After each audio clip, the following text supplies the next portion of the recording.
Good morning, everyone. My name is Marilyn Barger, and I'm the Senior Educational Advisor for FLATE at Florida Makes. And Florida Makes is the Florida MEP, and FLATE is its educational arm. We work with the 2-year college programs around Florida that support advanced manufacturing. And that's like all the introduction I'm going to do today. With me is helping is Daniele Orozco-Cole. She's going to post the files that were sent in the chat, and Purvi's going to go through those online. So the idea was if you have Jupyter notebooks open and open those files, you'll be able to follow along with Purvi. And if not, you might want to open the PDF files that are going to be uploaded. You might be able to read them better and follow along. It says PDFs of the notebooks.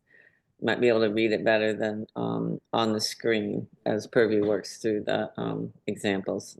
So I think that's it. So Daniele's going to post those, and she'll also put our emails in the chat in case you need to get in touch with us again. And Purvi, I'm going to turn it over to you. I think I made you co-host, so you should be able to share your screen. Okay. I can't confirm that they do run in Colab. I took them and put them in Colab. So if anybody's a Colab user for their Jupyters, they work. Awesome. Good to know. Okay. Hello, everyone. Good morning. Happy Friday. So today we are going to be continuing with our 2-part series, and we are going to be continuing with something known as transfer learning today. So I'm just going to share my screen so it's visible while I start talking. Okay.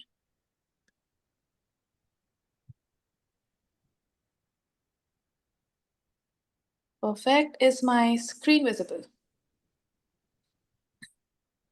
Okay, perfect.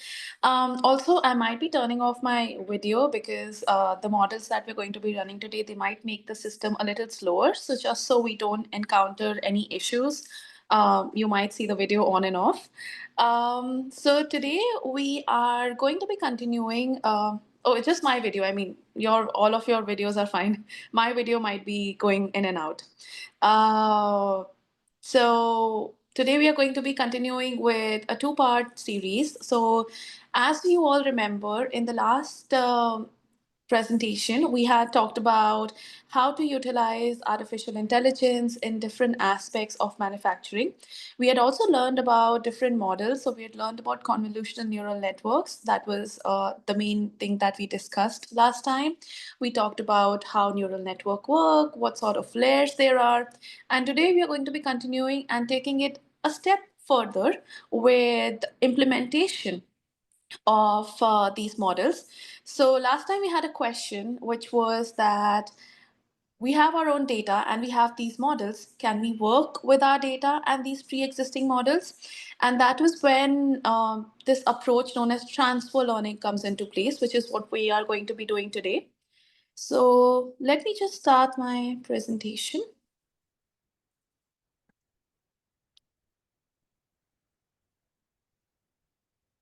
Okay. Okay, perfect.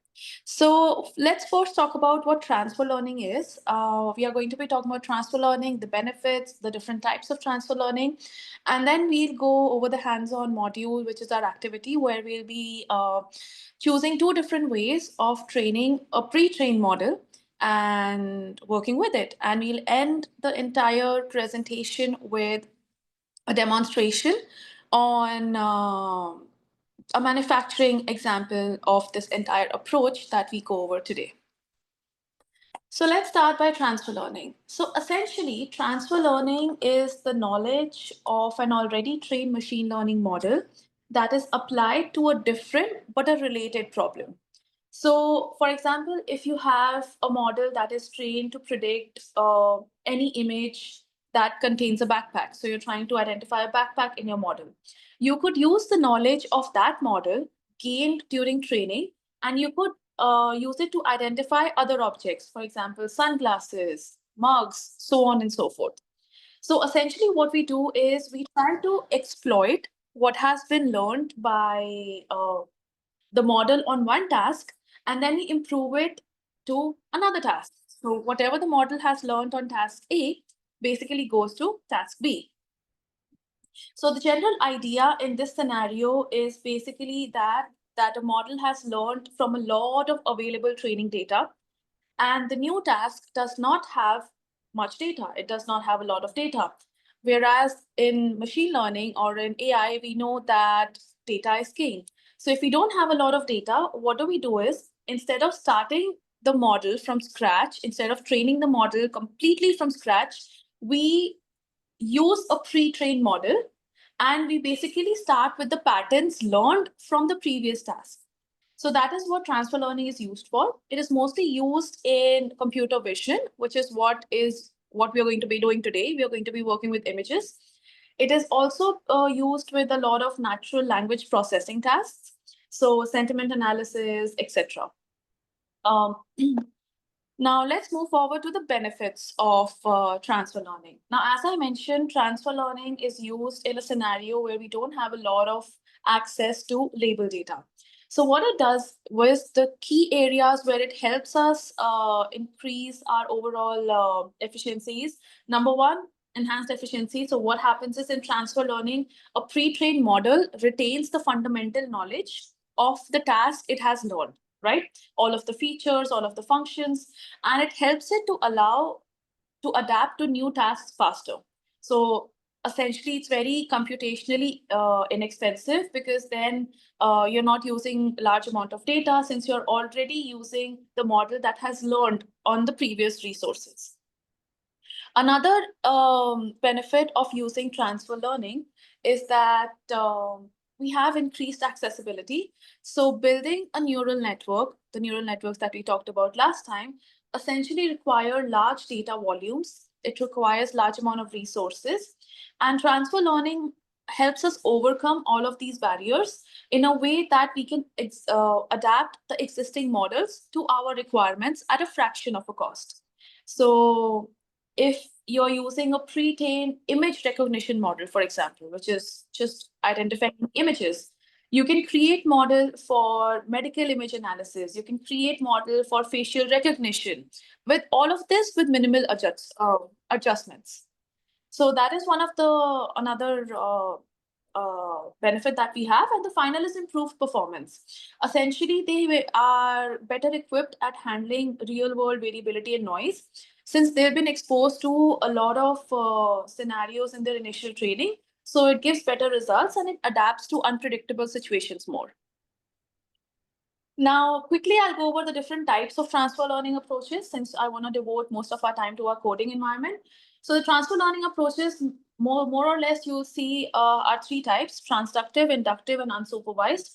In transductive, you're essentially transferring knowledge from a specific source domain to a different but related target domain.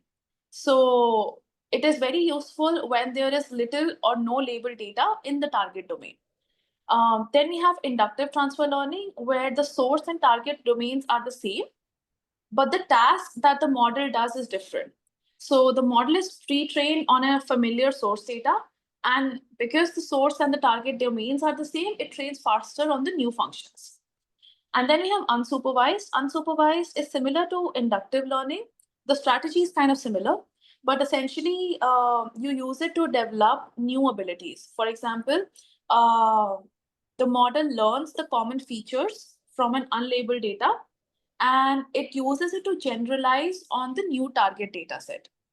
So these are the three different types of transfer learning strategies. So quickly, now we are jumping on to our activity, since this will require most of our time today. In our activity, we are going to be using two ways of customizing a pre-trained model. We are going to be using feature extraction. So what does feature extraction mean? We essentially learn the features of the previous network, and we add a new layer, a new classifying layer at the bottom, and then we can repurpose those feature maps to our own data set. That is one way. Another way is fine-tuning, where essentially we unfreeze a few layers from a pre-trained model, and then we add a new classifier layer, and we basically change the last few layers of the model. And that is how we fine tune it essentially on our own tasks. So let's do it by implementation. We're going to learn by implementation. So I'll quickly transfer over to the Jupyter notebooks.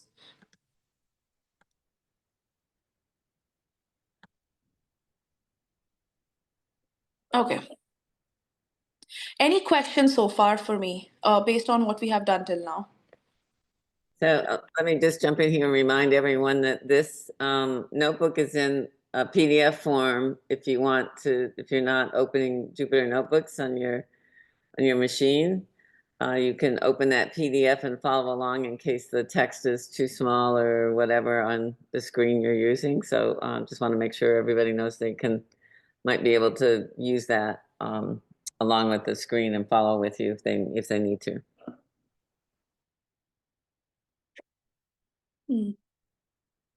Okay, everyone. So if everyone is able to see my screen, then I'll continue. And like Dr. Barger said, you have access to the PDF versions of this.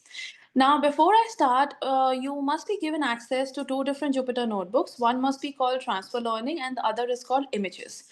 Now, essentially, in this tutorial, we are going to be doing two things. First thing is, I'll actually show you how to load and pre-process images from different sources. So this tutorial will first show you how to process an image data set. So we are using high-level utilities that are available to us. That is one way. And then we transition over to our transfer learning module. And then finally, I'll end with an example on manufacturing where we are going to be looking at defect detection in casting products. So the first notebook that I'd like you to open is your images.py notebook that is given to you. So in this notebook, I'm going to show you the different ways to load and pre-process image data, 3 different ways like you mentioned over here. So let's start. The first way is we basically use high-level pre-processing utilities that are already embedded, which is known as Keras. So let's start by looking at the code. So anytime you start with the Jupyter notebook or you start with any code, you basically import all of the required modules. In this scenario, like you can see, we have imported all of the required modules that are given to us. I've included this example pip install TensorFlow dash datasets to show you to how to import any module or how to download any module before you import them. When you import it, that means they're already in your system. So that's why you're able to import them. But if they're not, for example, if they're not in a system, you get an error message right here that TensorFlow not available or pill is not available. In that scenario, you can just use this command right here and just change this line. So whatever you're downloading, you can write over here. For example, if it's pip install numpy, so I'll use numpy right here. This part remains the same. Only the module that you are downloading changes. In this scenario, we are downloading TensorFlow datasets right here. And then we can import it into our own environment. So in this particular notebook, we are using OS, which is a way to interact with our operating system, which is basically to help create directories. Then we have pathlib, with our directories and essentially give us an opportunity to work with a way that handles the file system paths. That way we can do path manipulation more efficiently. So that is what OS does, import OS. Then we have our pill, which allows us to look at the image data. And then we have TensorFlow, which is what we'll be using today to import our data sets that are already existing to us.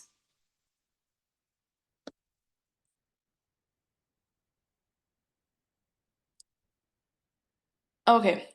So I see a comment over here. If you're using Colab, the sample data sets are downloaded. Yes, that's correct. If you're using Colab, they are under Google Drive. So thank you so much for that message.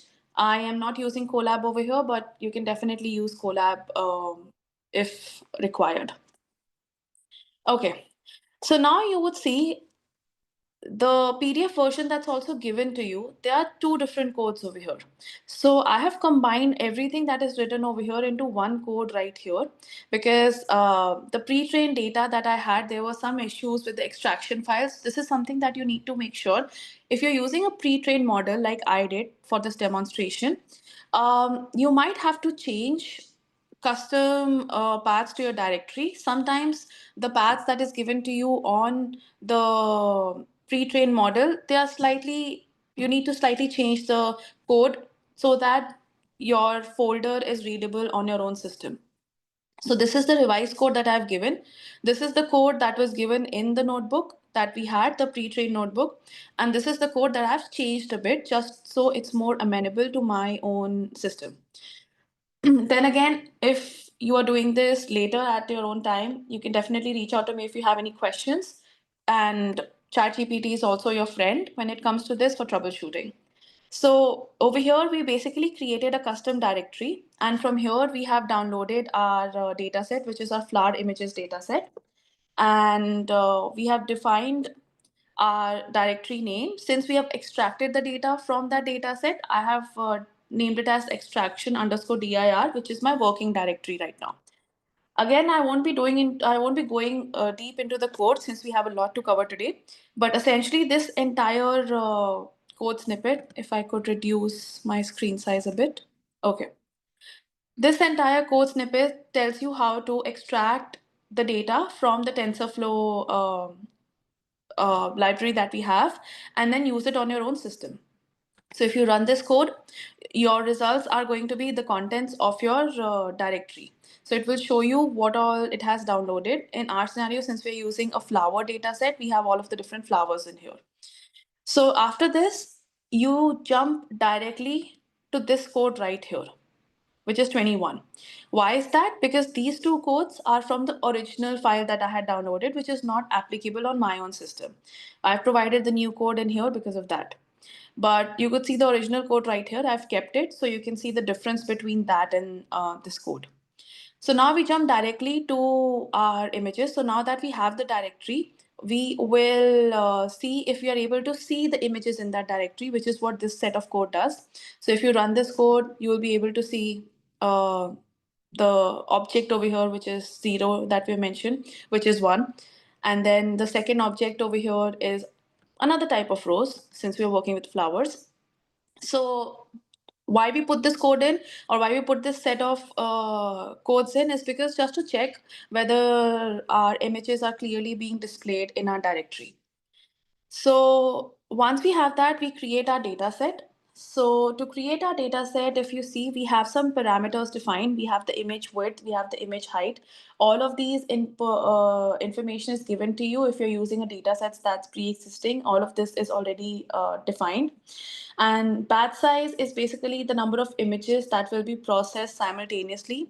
There are different batch sizes that you can use, which is 6, 18, 16, 32, 64. So there are different batch sizes that are regularly used. We are sticking to 34 because we think that smaller batches will help improve the stability of the entire model. 64 you can use if you have access to higher GPU memory.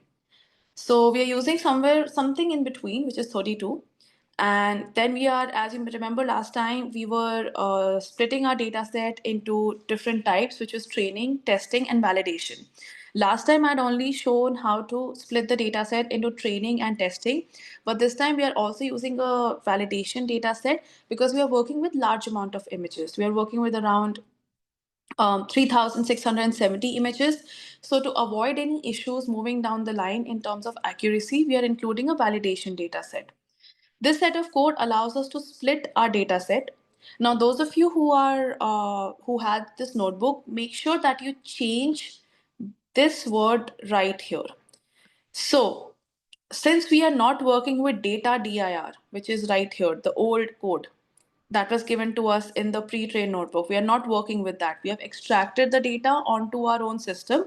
So anytime you have this based on the new code right here, which is extraction dir, you change the directory to extraction dir. Anytime you see a directory which is dir, change it to extraction instead of data. Otherwise, you will run into error. Or if you have a different directory in your own system, you just have to change the name of the directory. Rest, the code remains the same as it is. So just change your working directory.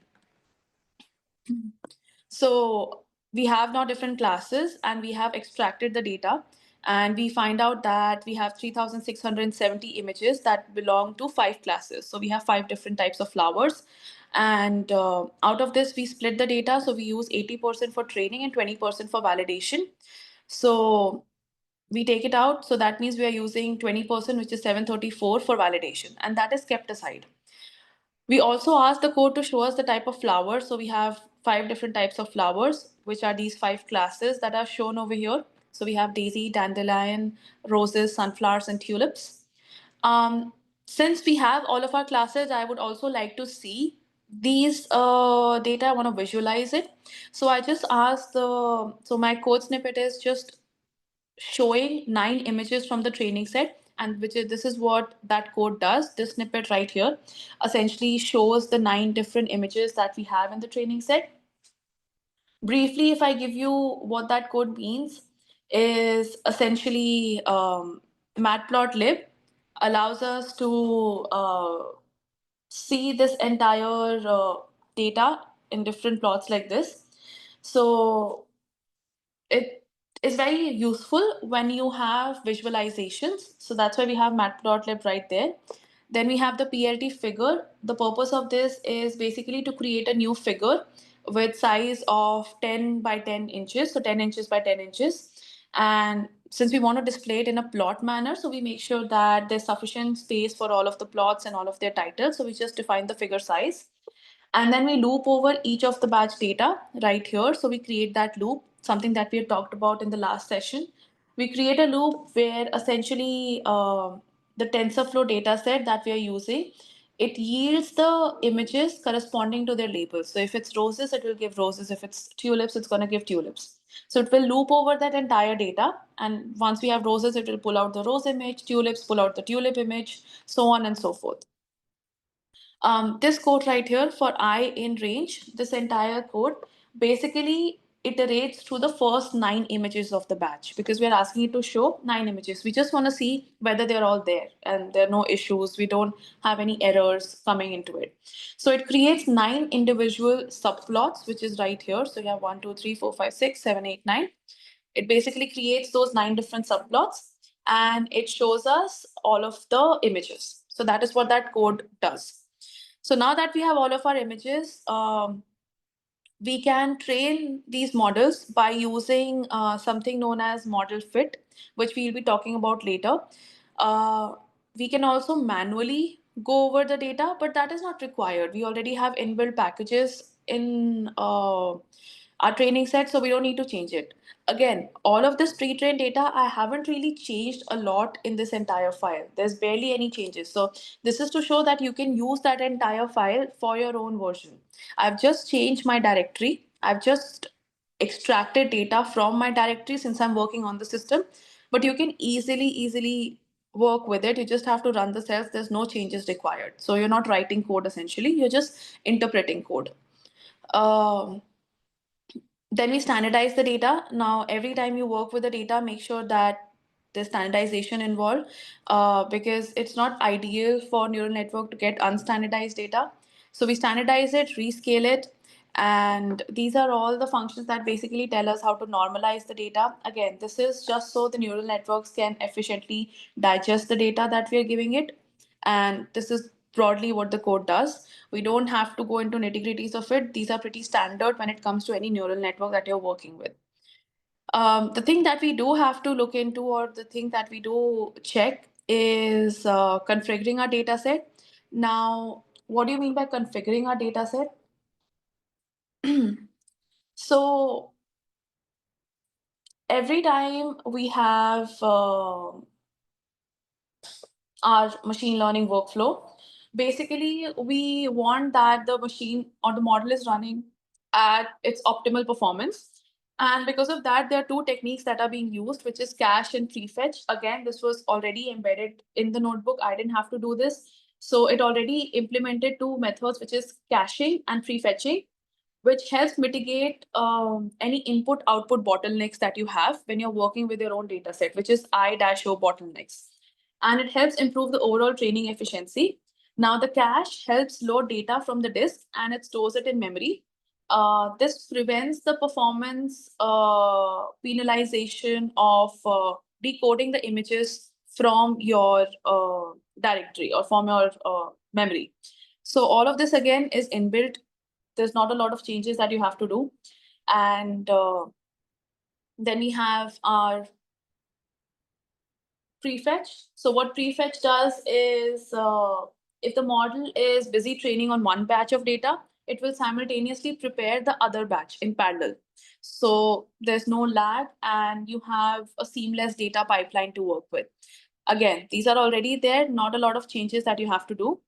And then we move on to our model. So in this scenario, we are using a very simple model using the data sets that we've prepared. These are all of the model layers. If you remember last time, we talked about different layers of a neural network model, and all of these layers are shown over here. So we have your rescaling layers, we have our pooling layers, we have our convolutional layers, we have our flattening layers. This remains the same. So we load this data, we use an optimizer essentially, and we basically run the entire model. We also can use a different way of importing this data. So we have more control over the data using this function right here. Anytime you use a pre-trained model like this, they'll give you different options how to essentially work with your data, how to organize it, how to have more control over your data. So in this part, it shows you how to essentially use a different processing utility, which is tf-keras.utils, which is a convenient way to create a directory of images. And for finer data control, we can use our own input pipeline as well. So this was broadly an introduction as to how to work with your image data. They have two different types that we can go over. But since I want to move to the transfer learning model, this is something that you can run. And if there's any issues, please feel free to contact them. But this code should run seamlessly. And you can basically see that we have created 9 different plots again. So we had used one type of data set visualization technique above, where we had used a different package. In here, we are using a different package and basically the same steps again. And then we have third type of how to work with your data sets, which is TensorFlow data sets. And the code for that is again given over here. So essentially, if you run this, it'll give you 3 different types of ways of interacting with the images. Now that we know how to interact with the images, we directly shift to the main focus of the presentation, which is transfer learning. Now, as I mentioned, transfer learning, we are going to be using 2 types of approaches, which is feature extraction and fine tuning. It's a very simple workflow. Again, this model is readily available online. It is very, very simple. What we have to do is just change a few aspects of interactions with our data, and the rest remains the same. So let me give you an example. Okay. And this is the revised file that will go out to you. So for example, when I downloaded this specific pre-trained model, I had this specific code right here, which was importing all of my necessary packages. It was including TensorFlow, OS, NumPy, Matplotlib, the basic ones that we always use. And then it was basically giving me the URL to the data set, and it was defining the path to that data set, and then the image and the batch size. So this was what was given to me. But what happened when I ran this code was already existing code that I had downloaded, was that it could not find the directory properly, which is where the previous notebook that I was going over comes into play.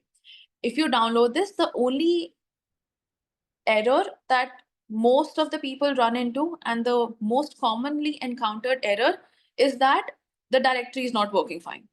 And that is why right at the start, we are like, oh, what do we do now? So as long as your directory is fine, the rest of the notebook should work fine. You don't have to write the code or change the code again. So what I did to mitigate this was, I first put in a lot of different features. I extracted the file first, since I realized in the previous one also I had the same issue. It was not going through the URL that was defined. So what I did was I extracted the file. So every single time this happened, just extract that file and use that extracted file essentially to work with the model. So a simple code of extraction right here helped me extract the contents of that directory. And I had my extracted folder. And then I started working with this folder. Rest, everything remains the same. All of this remains the same. The only thing that I did was instead of using the URL right here and then giving the path to that URL, I just extracted it. So the code will be given to you. You can use your own, you can just change the URL of the images that you're working with right here and basically continue. So that was the changes that I did. And once I did that, then I was able to find my parent directory right here. I just changed the path to my parent directory. And once I had that, this issue that I faced over here, could not find the directory, was solved. That was the only error I was having because I extracted all of that and put it into my system. So I also asked it to show all of the images. A good practice is that every time you extract something, you just ask it to show a few different examples of it. And the code for that remains the same. We use this in the last Jupyter notebook also, like I showed you. It's pretty much the same. There's no difference. It's a very standard code to show you all of the different images or the first 9 images that we have. You can also increase this to another number if you want to see the first 12 images or first 15 images, so on and so forth.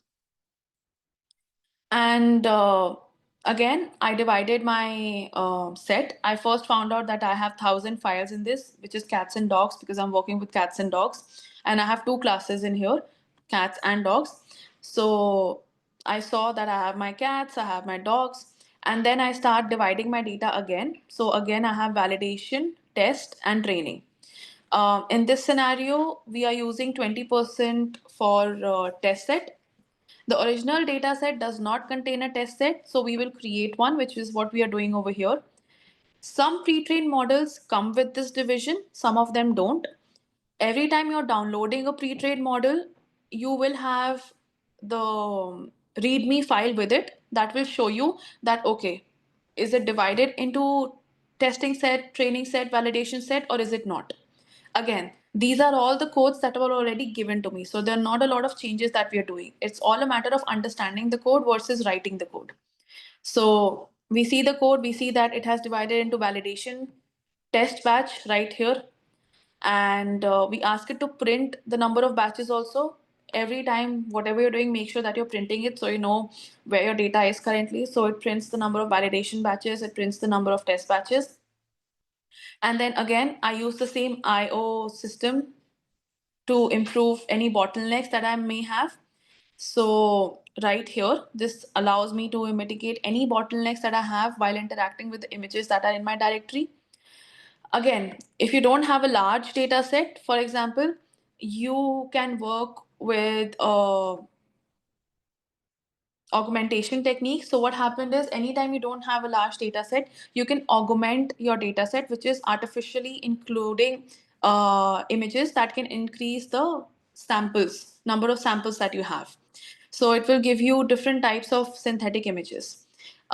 This is particularly useful when you don't have a lot of data. For example, if you're only working with 100 data types, you have a data set that only has 100 data types or 100 points. 100 is very less for a model to even be pre-trained on, essentially. So what you do in this scenario is you just augment it. Augmenting does not have to be pretty advanced. It can be simple augmentation like flipping the images, rotating the images, or changing the color of the images. So simple augmentation also allows the model to see different variability in your data set, which is basically our goal. Our model needs to be able to see as much variable data as it can for it to learn efficiently. So this is just simple augmentation techniques. You have random flip, you also have color rotation, you have brightness changes, you have contrast changes that you can include over here. But for the benefit of this one, the model only gave me flip and rotation, so I'm only flipping and rotating. So if you see over here, the images are flipped and rotated. These are the result of that running this code right here, which essentially flipped and rotated the image of one dog. So if we have just this one image, now we have maybe 9 different more, which are maybe just changes. So the model knows that the edges are different, the pixels are different, so the model learns better. Now, coming to the crux of all of this, which is pre-trained, using the pre-trained model. Right now, what we were doing was we were preparing our data set for the model that we are going to be using, right? So every time you use your own data, you have to prepare it, you have to rescale it, normalize it, change it into training and testing. So after all of that is done, now we are ready to use this in a pre-trained model. So the model that we're using is MobileNet V2. This is a very lightweight model that has been developed by Google. Um, what do I mean by lightweight? So there are different models that are trained on different parameters. So it can be trained on millions of parameters. It can be trained on hundred thousands of parameters. It can be trained on hundreds of parameters. So based on how many parameters a model is trained on, you have the heaviness of the model, of how long it is and how deep it is. So you have lightweight models like this, MobileNet, which are trained on enough parameters, but they're not as dense. So they're not as heavy for your system as well. And then you have slightly heavier model, which is VGG, ResNet, so on and so forth. So in our pre-trained model was basically trained on ImageNet dataset. ImageNet is one of the largest existing dataset that we have. It contains 1.4 million images for 1,000 classes. Right now, we were only working with, our data is only just 2 classes, right? Cats and dogs. But we are training it now with a model that was trained on 1,000 classes. And it has a lot of variety. It has everything from numbers to clothes to fruits, vegetables, cars, bikes, so on and so forth, 1,000 different categories, and all different types of animals as well. So we know that our model is trained on a very, very large data set. So we won't encounter any issues if we are just working with cats and dogs. So that's why we start. Now, the first technique that we use is feature extraction. What do we mean by feature extraction is our model remains the same. So right here, our base model remains the same. Nothing changes. The only thing that we do is basically the very last classification layer, which essentially divides your images into different classes. We change that. Why do we change that? Was because our model was trained on 1,000 classes. So if we run it as it is, we will have 1,000 classes. But our data, the data that we are working with, the target data set, has only 2 classes, cats and dogs. So we want to use the features of that model, but we want it to adapt to our model. So that is why we changed the classification layer, which basically classifies our available data from the features it has learned into 2 different classes. And that is the only change that we make to this neural network right here. So what we do is we use our pre-trained model over here, and we convert our feature extraction. So right now the feature extractor over here converts the images of 160 by 160 by 3, which was what it was trained on, to different block of features, because we are just extracting the features. We are not doing anything else. So once it does that, oh, I'll have to, yeah, there. So we have the batch size, we have the shape of the feature, which is 5 into 5 into 1280. So it will automatically convert into those features. Again, our base model remains frozen. We don't change the base model. So that's why we have changed this to false. If we have to change the base model, this becomes true. Because base model does not change at all. It was as it is, no changes. We just use false, which freezes all of the layers. This block right here gives you a summary of what this model is. Every time you're working with a notebook, it will definitely give you different layers of this model. So you can see all of the layers that are available in this model. Just a summary of the model architecture. Once you reach an advanced stage where you can start dabbling with the model itself and not freezing the model, you can start making changes to these layers as well. But that is for a later stage. Right now, we have frozen our base architecture. So all of these layers that you see right here, they remain the same. The only thing we do is we add a classification head right here. So now what this thing is doing is it's adding a different classification head, which changes our classifications from 1000 to 2, essentially, because we just want to classify into 2 different classes for our own data set, not 1000. So this is what this set of code does. And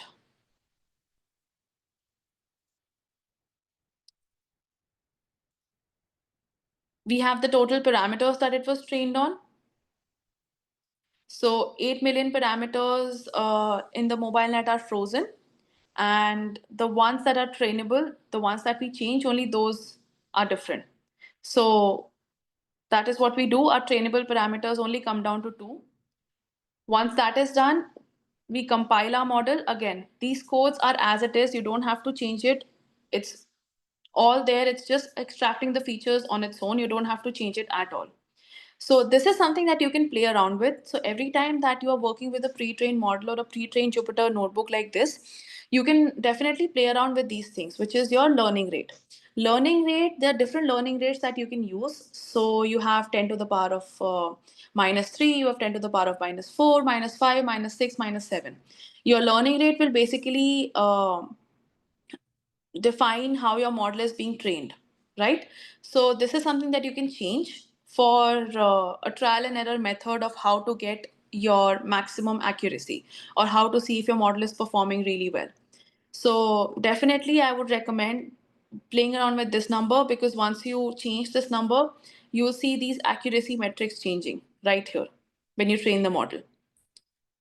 You'll see all of these accuracy metrics changing over here. You'll see all of these accuracy metrics changing over here. So I would definitely recommend changing this and letting your model run.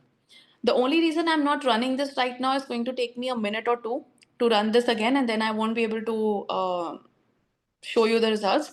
So once you run this file right here, which is where your model starts training, make sure you give it like 2 minutes. Don't be surprised if it takes like 2 or 3 minutes. That's like a normal time that it takes. With every epoch, that means with every single run, your accuracy keeps improving. You see, in the very first run, the model starts learning from the data set. So your accuracy is low.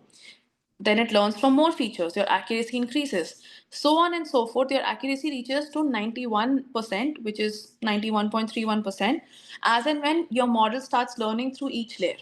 So this is something that you can do. You can also change the number of epochs. So if you want your model to learn from 20 different variations, you can change it to 20.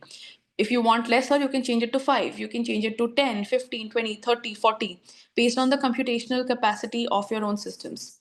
But generally, 10 seems like a good number. You can try for higher. Sometimes what happens is maybe it will perform better, or sometimes it does not perform better because you are giving it a lot of data to learn from. Some of it might be repetitive, so it's not learning that well. So you need to find that right value, which is what you can play around with. You can definitely change it and see the result it has on the accuracy, loss, and validation. This code right here essentially gives us the graph of our training. So as you can see, our training accuracy starts to increase right here, the blue one, and our validation accuracy also starts to increase as our training accuracy increases. This is what the accuracy means, and the loss is essentially to understand how much data is it learning from and how much data is it leaving out and not learning from. So this essentially will give you all of the metrics that you require. As long as the training accuracy is increasing over time, that's good, and it should stabilize after a point as well. Moving forward, another technique is fine tuning. Fine tuning, again, all of this code, you don't need to make any changes to this code. All of this is already there. You can work with your own data. You can see how the results perform on your own data. That is the beauty of it. I'm not writing any code over here. I'm changing the directory and changing a few epochs right here. So I'm changing maybe this 10 right here, my learning rate right here, and that is the only change that I make. So you can work with pre-existing models like this. In the second one, we essentially unfreeze some of the layers, which is the second technique right here. Again, you can run this after this workshop as well. And we can basically fine tune from a specific layer onwards. You can also change this layer to see how your model performs. So if you're at 100, maybe you can change at 80, you can change at 120, but you can fine tune from different layers and see whether your model is getting better, whether it's getting worse, so on and so forth. So this is something that you can change. Total layers are 154. So you can maybe start fine tuning from 100. You can start fine tuning from 80, like I said.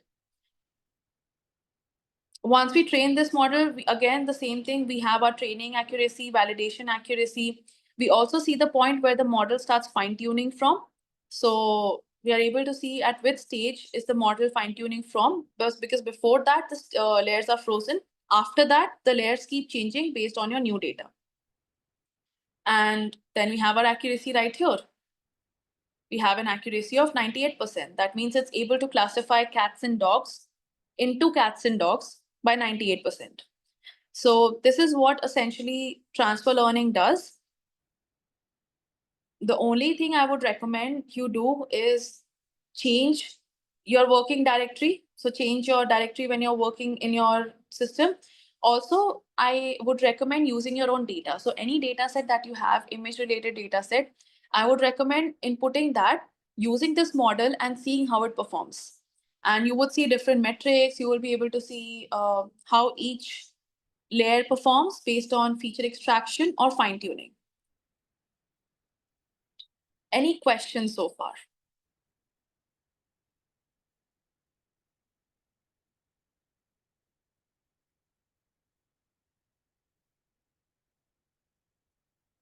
Okay. So now that we don't have any question, I want to show one final thing. So right now I showed you a basic example of how to use transfer learning to essentially fine tune your models and use it on your own data. This was for general purposes like flowers, cats, and dogs. But I want to focus it more and demonstrate an example that has to do something with manufacturing. And we are going to be combining things that we learned in the previous workshop, which was defect detection, deep learning, and computer vision. So we are combining all three, and we are going to be working in this notebook with the aim of classifying casting products into defective or non-defective category, right? We have images of different products that were different casting products, and we are using a pre-trained model known as exception. Earlier, we were using MobileNet, which was a different model. This is an exception model. And we are going to be essentially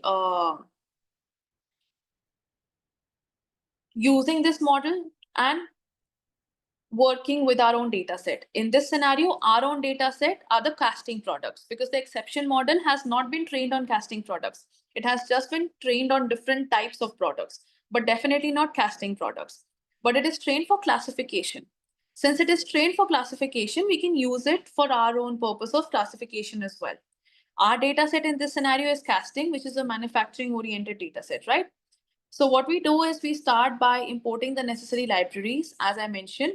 Every single time this remains standard, we import all of the libraries that are required for reading our data set, working with our data set. We also import the model right here. In this inbuilt libraries, we already have the model that we want to work with. So we import that. And then we start working with this model. So what we do is first,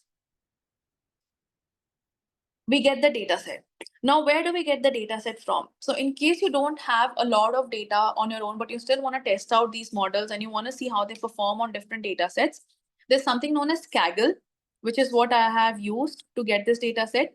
Kaggle has a lot of different data sets on different types. So you have medical, you have manufacturing, you have text, numbers, you have science, you have forecasting data. So you have widely available data sets that are there, and you can download that data set and you can use it. In this scenario, I downloaded my data set. So essentially,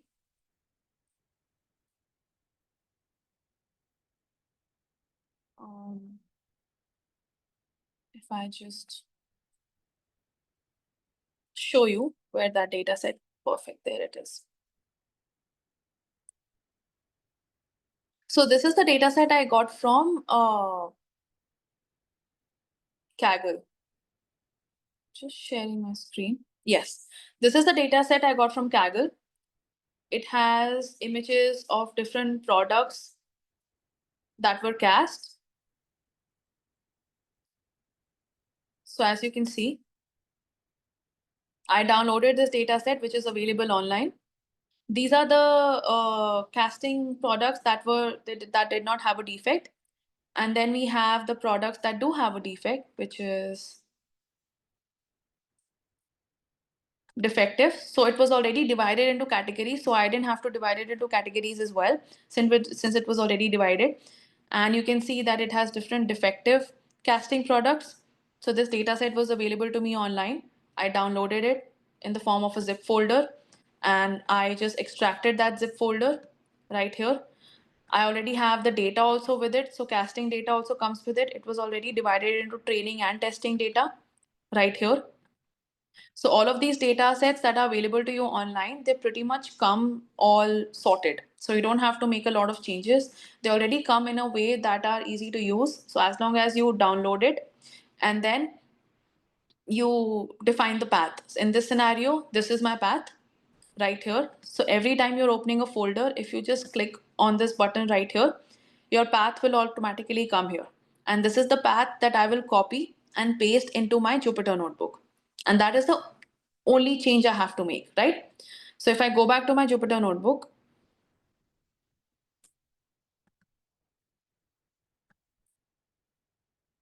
okay.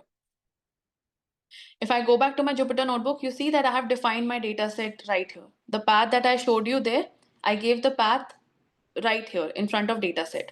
So you can replace it with your own dataset on your own devices, download any dataset that you need and just define the path.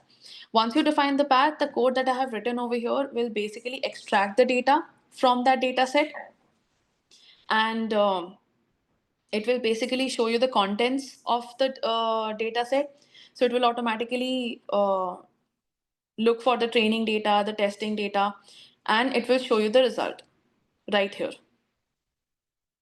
Now, the changes that you can make moving forward, if in case you're not working with casting data set, is you can change the subdirectories. For example, if you're working with, let's say, not non-defective and defective, but yes or no. For example, your categories are yes and no for a specific implementation. Just change the name of these directories so that it's easier. This train remains the same. So train underscore yes, train underscore no. This remains the same as is given in your data set. So I use the same names that were given in my data set right here.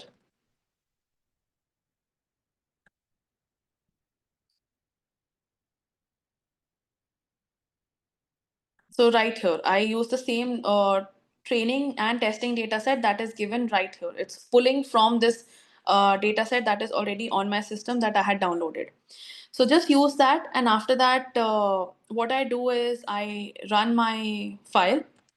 Let's see, I run it. I run this code. And it shows me all of the defective versus non-defective, the images, and it's pulling from the folders that were there. So I didn't have to do anything. I just have to give the directory. And after that, basically what it does is it again distributes the data. So this specific Jupyter notebook distributes the data for you into two different classes, which is your training and your testing. This graph shows you the amount of training data that you have and amount of testing data you have in each category. In defective, how much training data you have, how much testing data you have. In okay, how much training data you have, how much testing data you have. You would see an obvious imbalance that exists right here, that the amount of data that we have in the defective category is more than the amount of data that we have in the training category, right? And that is completely fine because it's learning from the existing data that it has. A slight imbalance is definitely okay because we are essentially dividing into two categories. So that's completely fine. I would not recommend having a very large deviation in your data. So if you have like maybe 100 images in your defective file, but you have 1,000 images in your OK file, that is not something that is recommended, because then you will create an obvious imbalance. There will be a bias. But if you have a slight deviation like this, that's completely okay. The models that we are using is exception. Now this specific Jupyter notebook gives me what all of the layers are. So that is the beauty of the pre-trained model. It will tell you what all layers are existing, what sort of optimizer it's using, what is it used for. So every time you download this code from GitHub or from Kaggle or from Hugging Face, something that I had shown last time, it will basically give you a README file, which will tell you all of the layers that are there. It will tell you what sort of metrics the model is using, accuracy or any other metric, what sort of optimizer it's using. So you'll get all of the model information there. And you just have to keep running this file right here. Again, we augment the data, like I mentioned, because it's not a lot of data to work with. So we augment the data as well. And finally, we train the model. This is something, again, you can play around with 20 to 30 to 10. You can keep changing it. Rest of the code remains the same. These things I would suggest using a trial and error function with to understand how the accuracy of your model changes. As we saw last time, as the epochs increase, which is the number of iterations, the model learns better. So it starts from 85%, but as it sees more features in the data, it performs better, it learns more, and then you have an accuracy, right? All of these metrics also help us identify whether the model is overfitting or underfitting. By overfitting, I mean that the model learns the data too well, right? Rather than identifying the patterns overall, it excessively learns. So it will perform very well on your training data, but it won't perform well on unseen data. So that is known as overfitting, which is what we want to avoid. We also want to avoid underfitting, because underfitting happens when the model is too simple. So it does not perform well on training data, does not perform well on testing data as well. So all of these metrics help us do that. You can see the learning rate that changes every time with every epoch. You can see your validation loss and your validation accuracy. You can also see your overall accuracy. So as you see, it keeps increasing. It stabilizes after a certain point, which is around 10 or 11 epoch. It is kind of stabilizing. Then it reduces again a bit, again starts to stabilize, and then we have our final accuracy right here. So you can also see how the model performs with each layer. Finally, we ask it to show the graph. So we want to see what is our training accuracy. So you see that training accuracy steeply increases as the model proceeds to train, and we have our validation accuracy. These metrics help us understand whether we have overfitting or underfitting. Now, when it comes to overfitting, there are certain key characteristics that tell you whether your model is overfitting or underfitting. Now, one key characteristic which I would tell you is looking at your training loss or validation loss, right? So, validation loss helps, that is the one metric that helps monitor the model's performance during training and detects overfitting. If your validation loss is same as your training loss, that is not good. If your validation loss, or like if there's a large gap, that means your model is overfitting. If the gap is not large, that means it's not overfitting, right? So your model needs to have a high training score but a low validating score. When that happens, that means the model is overfitting. Now, these are general guidelines that you can also find online. So if you ever forget that what needs to be more, what needs to be less, uh, look at these guidelines and you can identify whether your model is overfitting or underfitting. So sometimes we don't have a training loss, we have a validation loss, or the model sometimes is pre-trained in a way that it's not displaying all of the metrics. If it's not displaying all of the metrics, I would definitely suggest adding a few layers that shows you how to, or adding those steps in between that show you whether you have your loss functions being depicted or not. That's very important, because Only then you'll be able to identify whether your model is performing well or not. You might have an accuracy of 99%, but your model might be overfitting. And that is usually the case, that your model is accuracy is really high and you're like, oh, it's really good. But no, always look at your training Kirby, loss and validation loss. it's a minute after 11, so I Oh, wanted. great. I'm almost done. So this is done. This would be available to everyone and they can go over it. Okay.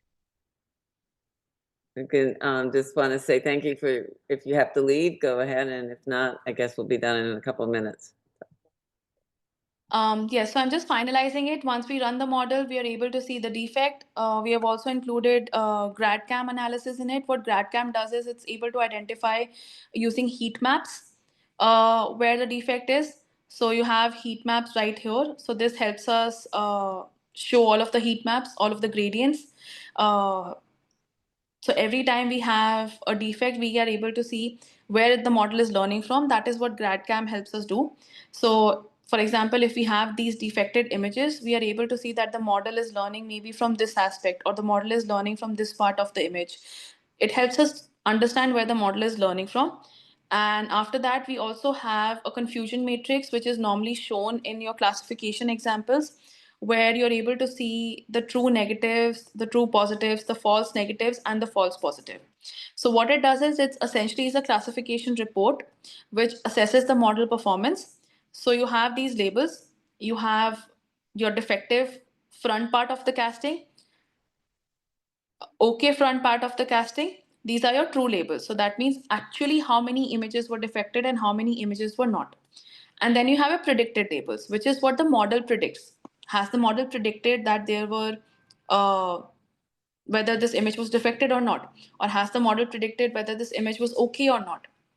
So if, for example, the defected front and defected front right here, if the predicted label and the true label, it's high right here, that means that it's able to identify the images very accurately. The number of misclassified images are only 3. The number of accurately classified images are 450. Over here, in the same scenario, the number of accurately classified images were 259. The number of images that were not accurately classified were 3. That means actually that image was fine. It was not defected, but the model thought it was defected. So there were 3 images like that. Similarly, actually the images was defected, but the model thought it was not defected. So there were 3 images like that that the model misclassified.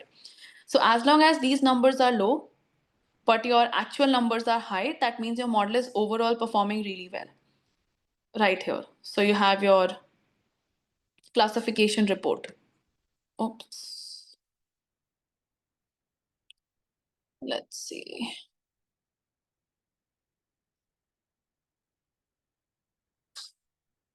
Okay. That means your model is performing really well. And that is pretty much what transfer learning is. And that is where I stop. And I would definitely suggest everyone to use this notebook if you have any casting examples. If you don't have any casting examples, but you have maybe 3D printed examples or machined examples where you have 2 different categories of defected and non-defected, I would specifically ask you to use this specific notebook. If you have machine parts where you have yes and no, just change your directory right here. Yes. Change your directory right here.